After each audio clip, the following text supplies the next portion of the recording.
ಗುಡಪಲ್ ಪಂಚಾಯತಿ ಸೇರುವಂತ ಹೊಲಸಪಲ್ಲಿ ಗ್ರಾಮದಲ್ಲಿ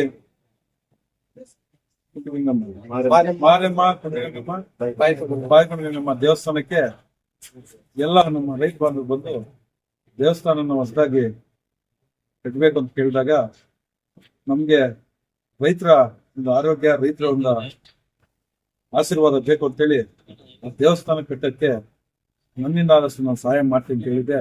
ಇವತ್ತು ಊರಿನ ನಾಯಕರು, ಹಿರಿಯರು ಎಲ್ಲ ಬಂದು ನಮ್ಮನ್ನು ಭೇಟಿಯಾದಾಗ ನಾನು ಎಲ್ಲಾ ನಮ್ಮ ಗುಡಪಲ್ ಪಂಚಾಯತಿ ಎಲ್ಲಾ ಹಳ್ಳಿಗಳಲ್ಲೂ ಸಹ ದೇವಸ್ಥಾನಕ್ಕೆ ಅಂದ್ರೆ ನಾನು ನನ್ನ ಕೈಲಾದ ಆರ್ಥಿಕ ಸಹಾಯ ಮಾಡ್ತೀನಿ ಅಂತ ಹೇಳಿದ್ದೀನಿ. ಎಲ್ಲಾ ನಮ್ಮ ಪಂಚಾಯತ್ನ ಎಲ್ಲ ಹಳ್ಳಿಗಳು ಮಾಡ್ತಾನೆ ಬರ್ತಾ ಇದೀನಿ.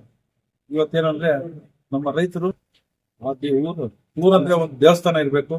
ದೇವಸ್ಥಾನ ಇದ್ರೆ ನಮ್ಮ ಎಲ್ಲರೂ ಚೆನ್ನಾಗಿ ಆರೋಗ್ಯ ಇರ್ತಾರೆ, ಎಲ್ಲರೂ ಚೆನ್ನಾಗಿರ್ತಾರೆ ಅಂತ ಹೇಳಿ ದೇವಸ್ಥಾನ ದೇವಸ್ಥಾನ ಕಟ್ಟಕ್ಕೆ ಎಲ್ಲರೂ ಬಂದು ಒಂದು ದೇವಸ್ಥಾನವನ್ನು ಕಟ್ಟಿ ದೇವರ ಎಲ್ಲರೂ ನಿಮ್ಮೆಲ್ಲರಿಗೂ ಆಶೀರ್ವಾದ ಇರಬೇಕು, ಎಲ್ಲರೂ ಚೆನ್ನಾಗಿರ್ಬೇಕು ಅಂತ ಹೇಳಿ ಎಲ್ಲ ಒಮ್ಮತ್ತಿಂದ ಊರಿನ ಗ್ರಾಮಸ್ಥರು ಮತ್ತು ದೇವಸ್ಥಾನ ಕಟ್ತಾರೆ ಅಂದ್ರೆ ಬಹಳ ಖುಷಿ ಆಗುತ್ತೆ. ನೀವು ನೋಡಿದೀವಿ, ಖುಷಿ ಆಗುತ್ತೆ.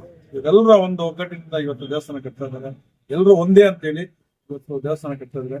ಇವ್ರಿಗೂ ಮತ್ತು ಎಲ್ಲಾ ಇವರು ಕುಟುಂಬರಿಗೂ ಎಲ್ರಿಗೂ ಆ ದೇವರ ಆಶೀರ್ವಾದ ಇರ್ಲಿ ಅಂತೇಳಿ ನನ್ನ ಕೈಲಾದ ಸಹಾಯ ಮಾಡಿದ್ದೇನೆ.